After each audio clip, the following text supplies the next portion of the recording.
BNP এবং জামাতের যে ইলেকশনটা ফেব্রুয়ারিতে যদি হয়, এই ইলেকশনটা ইনক্লুসিভ ইলেকশন তো নাওই। আওয়ামী লীগ নাহলে তো ইনক্লুসিভ হবে না, জাতীয় পার্টি না আসলে ইনক্লুসিভ হবে, এমনকি পার্টিসিপেটিংও হবে না।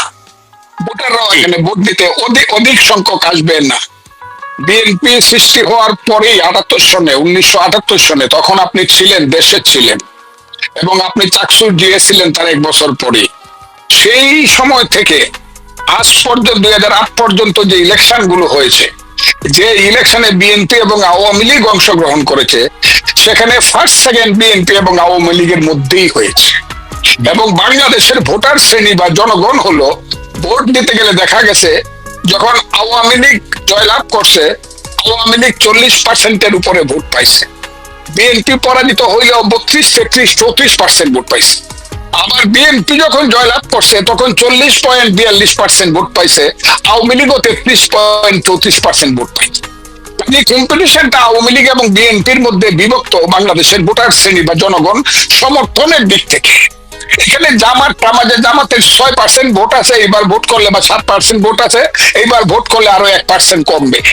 আমি বলে দিলাম, ভোট হইলে আপনারা দেখতে পারবেন। ঠিক আছে। হ্যাঁ, এবং বিএনপি সহ জামাত সহ যারা দস্তখত করছে সনদে, জুলাই সনদে, তাদের পলিটিক্যাল পার্টির সংখ্যা হলো 25, কিন্তু রেজিস্টার্ড পলিটিক্যাল পার্টির সংখ্যা হলো 50-এর উপরে। কাজেই দস্তখতের দিক থেকেও কম সংখ্যক রাজনৈতিক দল দস্তখত করছে জুলাই সনদের পক্ষে। আর ভোটের পার্সেন্টেজের দিক থেকে যারা দস্তখত করছে তাদের ভোট হলো total 43%, according to the election result of 2008, 43%। আর যারা দস্তখত করে নাই, পালায় আছে, যাদেরকে দস্তখত করতে দেওয়া হয়নি, ডাকা হয়নি, তাদের ভোট হলো 57%। জি, কাজে 57% সর্বশেষ ইলেকশনের প্রতিনিধিরা এখানে দস্তখত করে নেই। যতই বিএনপি জামাত সবাই মিলে একটা ওই আন্দোলনের শক্তি হিসাবে একটা জুলাই সনদ করুক, এই জুলাই সনদ ইতিহাসের দৃষ্টিতে টিকবে তো নাওই। আর যে বলতেছে যে সংবিধানের উপর তাদেরকে স্থান দিতে হবে, এইটা হলো দিবা স্বপ্ন। এবং বামন হয়ে চাঁদ ধরার যে কল্পনা বিলাস, সেই কল্পনা বিলাসের মধ্যে ওই সব এনসিপির ছেলে পেলেরা এরা ডুবতেছে বা ভাসতেছে। আর ওই যে কালো শক্তি জামাত, তারা মনে করতেছে এই জুলাই সনদের গণভোটের মধ্য দিয়ে আমরা 71-এর মুক্তিযুদ্ধের একটা প্রতিশোধ নিতে পারব। সেই প্রতিশোধমূলক আকাঙ্ক্ষা বা স্পৃহা থেকে জামাত এবং এরা এখন খুব দ্রুত একটা গণভোট করতে চায়। কিন্তু আমি জানি বিএনপি যতই ধীরে কথা বলুক, কিন্তু বিএনপি গণভোট পার্লামেন্ট ইলেকশনের আগে করতে দিবে না। এবং বিএনপি যদি না করে, সেই ভোটটা করা ইউনূস সাহেবের পক্ষে সম্ভব কিনা আজকে আমি বলে গেলাম, কিছুতেই সম্ভব না।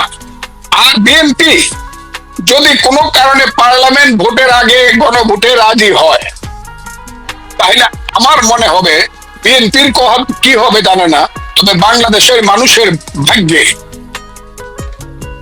বিড়ম্বনা হবে। বাংলাদেশের মানুষের ভাগ্য সূর্যটা কিছুদিনের জন্য হলো ডুবে যাবে। তখন রাজাকার আলবদরের উত্তরসূরিদের হাতে ক্ষমতা চলে যাবে। বিএনপি যত চেষ্টাই করুক, গণভোট আগে হইলে জেনারেল ইলেকশনটা ভালোভাবে করতে পারবেন, আমি এটা কয়ে দিলাম।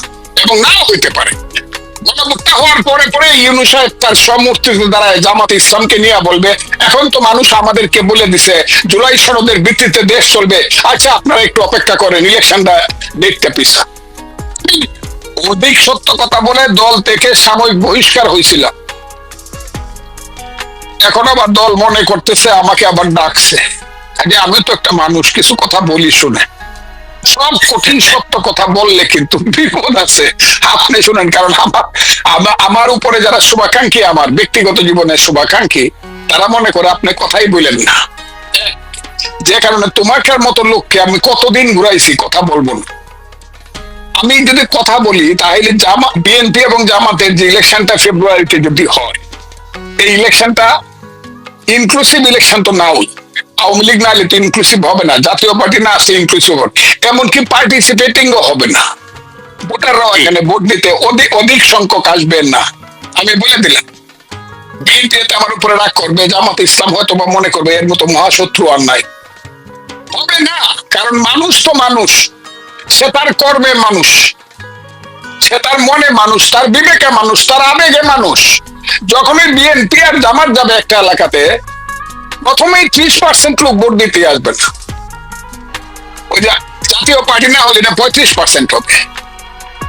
35% লোক ভোট দিতে আসবেই না।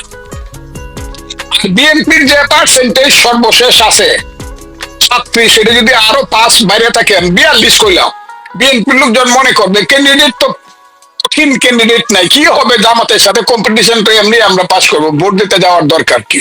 যেটা আওয়ামী লীগের 14 সনে, 18 সনে এবং 24 সনে হয়েছে, যে আওয়ামী লীগের যে 40-42% ভোট আছে সেইটাও বিএনপি এবং জামাত না আসার কারণে তারা 10% নিজেদের ভোটও সেন্টারে আসে নাই বা আনতে পারেনি। ইন্টারেস্ট থাকে না তো, মানুষ নিজে নিজে যদি ভোট দিতে না আসে, জোর করে কত ভোট দিতে আসবে, কত আনবেন? কাজে বিএনপি জামাতে ভোট হইলে রিয়েল ভোটটা অর্ধেকের চেয়ে তো কম হবে, এবং এটা আমার ধারণা অনেক জায়গাতে অনেক কম হবে। অর্ধেকের চেয়ে তো, অর্থাৎ 50% ভোট তো হবেই না পয়লা নম্বর। কাজে এই যে যদি আমি বলছি সরকার গিয়ে ক্ষমতায় বসবে, এবং ইলেকশনে যতটুক জানা যায়, আল্লাহ উপরে কাকে কি করে জানি না, কিন্তু ভোট হইলে বিএনপি বহু সিট বেশি পায় আর রাষ্ট্র ক্ষমতায় যাবে। জামাতের নেতৃত্বে একটা বিরোধী দল হবে, এবং সেই বিরোধী দলটা একদিনের জন্য বিএনপি কে শান্তিতে থাকতে দিবে না। আর মানুষকে দিয়ে তারা বলানো শুরু করবে, এটা তো কোনো ভোট হয়েছে না, এটা তো হাসিনার মতোই 14 সনের 18 সনের ভোটের মতো একটা আমির ভোট হয়েছে, নিশিরাইতের ভোট হয়েছে। এটা ছিল নিশিরাইতের ভোট, আর এটা হলো দুপুর বেলার ভোট, এটা তো কোনো ভোট হয়নি। কাজেই এই ইলেকশনটা যে সার্বিক একটা মানে পাবে, গ্রহণযোগ্যতা পাবে, এটা আমার অভিজ্ঞতায় মনে হয়। কাজে এইখানে আওয়ামী লীগ যদি ইলেকশনে নাও আসে, আমি বারবার যে কথাটা বলতেছি, এবং আমার দল যে কারণে মাঝে মধ্যে আমাকে ভুল বুঝে, এখানে মুক্তিযুদ্ধের পক্ষের একটা শক্তি, মুক্তিযুদ্ধের নামে, 72 সংবিধানের নামে, ধর্মনিরপেক্ষতা, জাতীয়তাবাদ, গণতন্ত্রের নামে একটা বাঙালি জাতীয়তাবাদের নামে একটা শক্তি আসতেই হবে। এখানে আসলে পরে আওয়ামী লীগের যে কালো মুখগুলা, যারা এই দেশটাকে গত 15 বছর যারা অক্ষরে খাইছে, মানুষ যাদেরকে ফেসিস্ট বলে দেখতে পারে না, তারা নাই বা আসলো, কিন্তু মুক্তিযুদ্ধের পক্ষে শক্তিকে এখানে ইলেকশন করার সুযোগ দিতে হবে। আর যদি ইউনূস সাহেব হোক আর তত্ত্বাবধায়ক সরকার যদি আইসা পড়ে, একটা লোক স্বতন্ত্র ইলেকশন করলে তো আপনি ফিরাইতে পারবেন না। একটা লোক যদি স্বতন্ত্র ইলেকশন করে, মুক্তিযুদ্ধের কথা বইলা 72 সংবিধান চাই, মুক্তিযুদ্ধ চাই, এই কথা বলে ইলেকশন করে, স্বতন্ত্র ইলেকশন করলে আপনি কেমনে ফিরাবেন? আর ওই স্লোগানটা দিয়ে ইলেকশন করলে, ওই যে জামাত, এনসিপি আর ওই যে কি ইসলামী আন্দোলন বড় বড় কথা বলে, ওই স্বতন্ত্র ক্যান্ডিডেটের চেয়ে ভোট কম পাবে আপনার চট্টগ্রামে, আমার ময়মনসিংহে, সিলেটে, এইসব এলাকাতে স্বতন্ত্র ক্যান্ডিডেটের চেয়ে ভোট কম পাবে যারা স্বতন্ত্র ক্যান্ডিডেট মুক্তিযুদ্ধের নামে ইলেকশন করবে। কথাটা আমি বলে দিলাম, বিএনপি ফার্স্ট হবে, মুক্তিযুদ্ধের নামে যারা ইলেকশন করবে তারা সেকেন্ড হবে, এবং বহুদূরে থার্ড হবে রাজাকার শক্তি। এবং এটাই হবে বাংলাদেশের ভবিষ্যতের জন্য সবচেয়ে গ্যারান্টিড ইলেকশন, যেখানে বিএনপি খুব শান্তিমতে সুষ্ঠুভাবে 5 বছর দেশটা চালাইতে পারবে।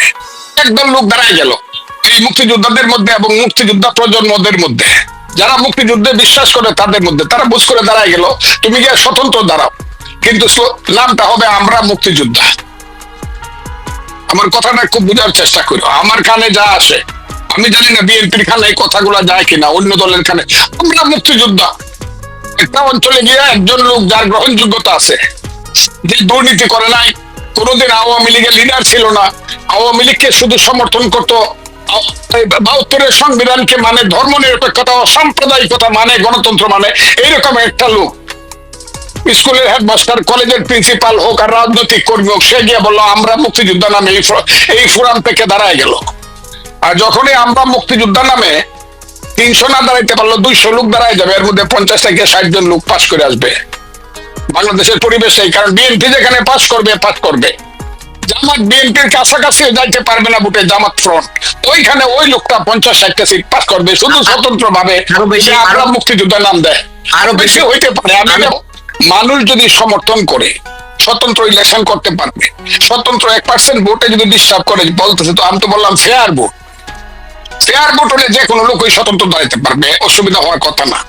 আর যদি বলে যে না রেজিস্টার্ড মার্কা লাগবে, সেই মার্কার পার্টি তারা পাইতে, ইমরান খানের কি মার্কার পার্টি পাইতে অসুবিধা হয়েছে? ইমরান খানের দলের ইমরান খান বলছে যে কোনো দল থেকে দাঁড়ায় আমার নামে এমপি হোক, ওইখানেও তারা যে কোনো দল, হ্যাঁ, যে কোনো দল থেকে তারা মুক্তিযুদ্ধের নামে এমপি হইব। আমাদের কিন্তু ইলেকশন যদি আমি মিস্টার জমি তোমাকে বলি, এইটা যারা বুঝে না, ইলেকশনের এই ইকুয়েশনটা যারা বুঝে না বাংলাদেশে, তারা ইলেকশনের রাজনীতি বুঝে না। আমি সবসময় বলতেছি আওয়ামী লীগ নিজে আসলো, বিএনপি ফার্স্ট হইব এটা প্রথম ইলেকশনে, এটা শিওর। কিন্তু BNP BNP there is no question about it, BNP. কিন্তু একটা জিনিস আপনি যে কথাটা বলছেন, আবার এর মধ্যে যে জিনিসটা ইনসার্ট করছে ডক্টর ইউনূস গত 2 দিন আগে, খেয়াল করেন যে একটা বিরাট কিছু হইতে পারে, নির্বাচন বন্ডুল করে দেওয়ার সম্ভাবনা আছে, সে কিন্তু তার ক্যাবিনেট মিটিং এ বলতে পারে। মানে এটা কি এটা কিসের ইঙ্গিত বহন করে? এটা ইঙ্গিত বহন করে ফজলুর রহমানের, ওই যে গরিবের কথা বাঁচিয়ে ফলে। ফজলুর রহমান তো গরিব মানুষ, আমার কথাটা ফলতেছে। আমি যে বলতেছি ইউনূস সাহেবের অধীনে কোনো নির্বাচন হবে না, এবং আল্লাহর রহমতে আমি মনে করি আমার কথাটা সত্য হবে, ইউনূস সাহেবের দেশে এই দেশে কোনো নির্বাচন হবে।